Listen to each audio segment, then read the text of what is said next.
These are one of my favorite exercises for doing arms, especially working the bicep. I feel a lot of people call them cheat curls because you're able to swing your back a little bit more and get that weight past like a point where you're not really going to get past unless you are swinging that weight, and that's why they call it cheat curls. The bicep is obviously pulling on his forearm right now. He wouldn't have to cheat if he was using a lighter weight. So what's the difference between him cheating and using a lighter weight, right? If he's cheating and he's using his arms and his back and his shoulders and all these other muscles to get a heavier weight up, the question is, how much work is his bicep getting with cheating as compared to how much his biceps would be getting without the cheating and a lighter weight? The advantage of using a heavier weight in cheating, if there is an advantage, is that he's using his assisting muscles to pop up the weight. He could do a heavier negative by letting it down slow, popping it up with some assistance, bringing it down slow. That would be one way of accentuating the negative reps that you couldn't get by using a lighter weight with strict form. However, he's not really taking advantage of that, is he? It'd be a shame.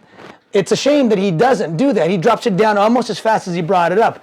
When my opinion is that the advantage of doing the cheat reps is that he's getting assistance on the way up so that he can lower a heavier weight than he would otherwise be lowering for the negatives.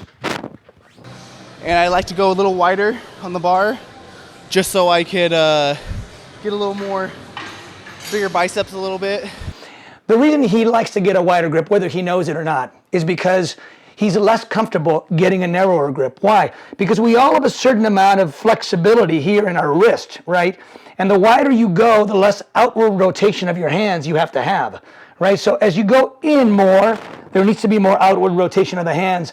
And a lot of people can't rotate their hands comfortably that way. So he's more comfortable with a wide grip because it's a straight bar. I'm not saying it's bad to do that, although I will comment in just a second about the mechanics of that. He probably would be better off using an easy curl bar, which is the bar that has a slight inward bend to the handle. What's happening is this, is that as he curls up, because his grip is so wide, he's not bringing the weight to his shoulder. He's bringing it outside his shoulder. Ideally, what you want is a grip that's equally wide to your shoulders, so that the shoulders, the elbow, the hands are all in line and you're bringing it right to the shoulder. That way this hinge, which is exactly what the elbow is opening and closing straight towards this alignment. But when you're outside like this, you have twisting of the shoulder, and you can see that even though the weight is getting up, he's not bending his elbow as much as he would if he was here. So he's losing that ability to get the last percentage of bend and flex in the bicep. So it's a shame that he doesn't understand this, because he's got pretty good arms, and of course he's got good genetics and good potential. But he can maximize his benefit slightly more by using a grip that's equally wide to his shoulders and elbows, keeping that perfect alignment and using an easy curl bar. Knees for a warm-up, they really get the blood flowing in my muscle, and they really work the whole amount of the muscle. I feel it works the whole entire thing and just gets that blood going for the rest of the workout. And I feel is one of the main things for you to get bigger and put on mass and for strength. It's really the key, I feel, for doing arms. One of the things he said there was that it works his whole bicep. Well, biceps always work in their entirety. All muscles always work in their entirety. There's no such thing as a partial muscle working. There's a rule that's called the all or nothing principle of muscle contraction, and that means that a muscle fiber contracts from origin to insertion. As much as we would like to believe that we can work the lower bicep or the inner pecs, you can't do that because it's only attached at two ends. It's like an elastic band. If you were to stretch an elastic band this way or this way, no matter which way you hold it or contract it, the whole thing is going to stretch and contract evenly because it's only held on two ends. So whether he's doing preacher curls or dumbbell curls or whatever, the whole bicep is going to work.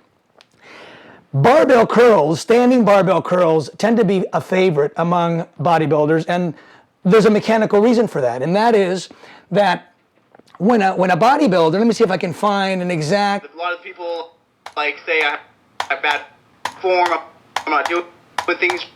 Okay, this is pretty good.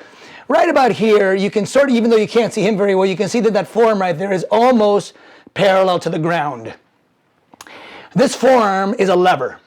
And all levers operate with certain rules of physics. And that is that when all levers are perpendicular to resistance, in this case gravity, they are at their heaviest, right? So when his forearm is in that position, that's when his bicep would theoretically encounter the most amount of downward resistance. When his forearm is straight down, it's the least. When it's halfway in between straight down and parallel to the ground, it's at 50% resistance. Now, there's another thing at play besides the physics of levers, and that is where his bicep ties into the forearm.